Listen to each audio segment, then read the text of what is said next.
Saan ka pupunta? Parami ng parami ang mga lugar na pwede nating puntahan. Pabilis ng pabilis ang takbo ng panahon. Pero nakakalungkot isipin na marami pa ring tao ang hindi nila alam kung saan sila pupunta. Mga kaibigan, pansamantala lang po tayo dito sa mundong ibabaw. Matatapos at matatapos po ang ating buhay. Kaya ang tanong ko sa iyo, saan ka pupunta pagkatapos pong mamatay? Darating po ang kamatayan sa buhay po natin kahit gaano pa tayo kalusog, kahit gaano pa tayo kalakas, kahit gaano ka pa kayaman, darating at darating sa iyo ang tinatawag na kamatayan. Kaya malaking katanungan, saan ka pupunta?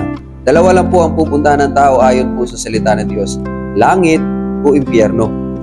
Ang tao pong makasalanan, ang sabi sa salita ng Diyos, Revelation chapter 21 verse 8, lahat ng mga sinungaling ay matatamo ang halang bahagi sa lawa na nagliliyab sa apoy at asopre. Wala pong exempted doon kasi lahat po tayo ay makasalanan. Lahat po ng tao ay sinungaling. Kaya wala na pong gagawin ang tao para siya ay mapunta sa impyerno kasi doon na po siya pupunta. Pero ang tanong, paano po ako makakapasok sa langit? Isa lang po ang daan. Hindi po maraming daan.